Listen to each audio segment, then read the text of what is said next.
안녕하세요. 밀리터리 미니어처 매니아 3M입니다. 우크라이나가 러시아에 대항해서 나름 잘 막아내고 있습니다. 나름 잘 막아낸다는 것이 우크라이나가 우위에 있는 건 아니에요.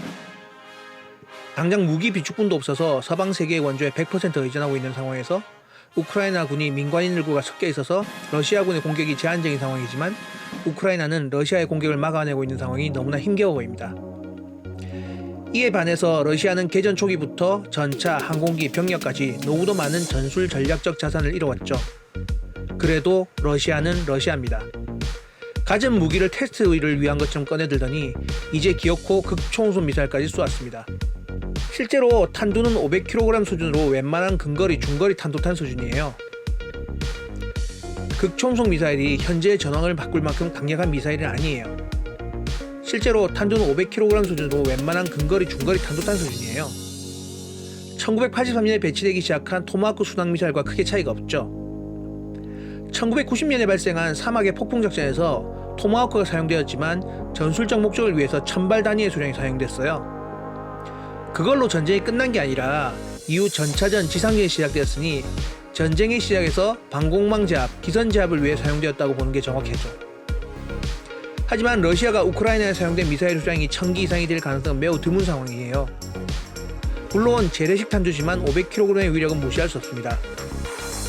하지만 전황을 완벽하게 바꾸는 게임 체인저가 될 수는 없어요.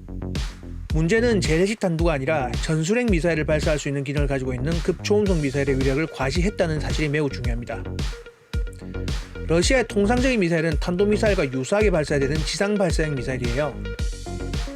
하지만 이번에 발사한 킨잘 미사일은 지상 발사형이 아니고 이스칸데르의 항공 발사형 미사일입니다.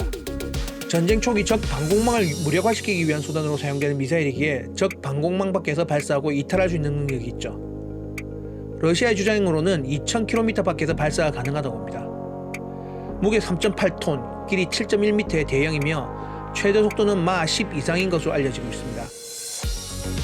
이 정도의 사거리가 되면 그 어떤 방공망도 미치지 못하는 거리에서 방공망 제압 수단을 투발할 수 있음을 의미하죠. 사거리 2000km에 장거리에 높은 속도를 필요로 하는 상황이라 비슷한 항속거리의 토마호크 대비 중량이 3배 가까이 됩니다. 이런 토마호크도 웬만한 항공기에서 발사하기는 쉽지 않은 크기예요.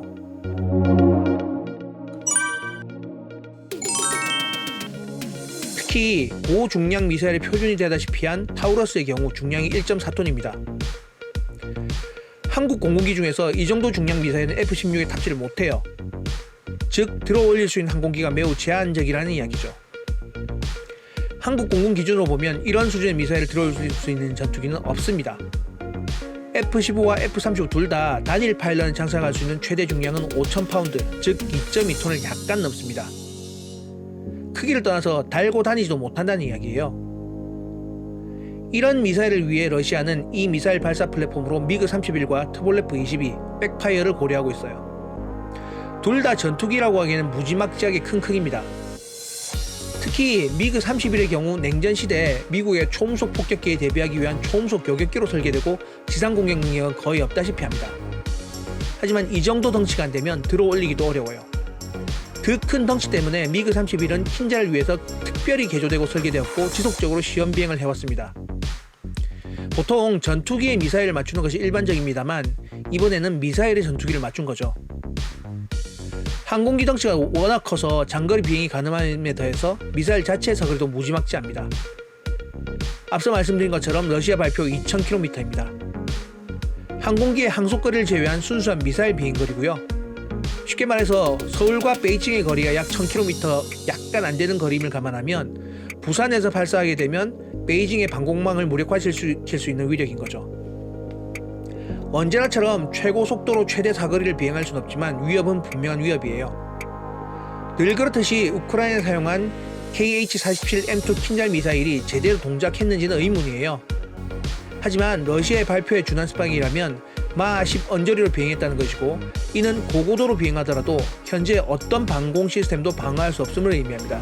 이렇게 러시아가 미사일을 쏟아낸 것은 전술적인 필요성보다는 자국 무기의 홍보와 서방 측에 대한 위협으로 표현할 수 있습니다.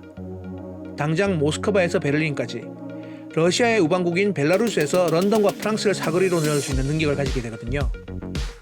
방공망 제압 같은 수단이 아니라 핵탄두가 탑재된다면 사드, 패트리어트 등 다양한 기능을 동원하더라도 절대 방어할 수 없는 극초음속 핵 투발 수단을 현실화시킨 걸 의미합니다.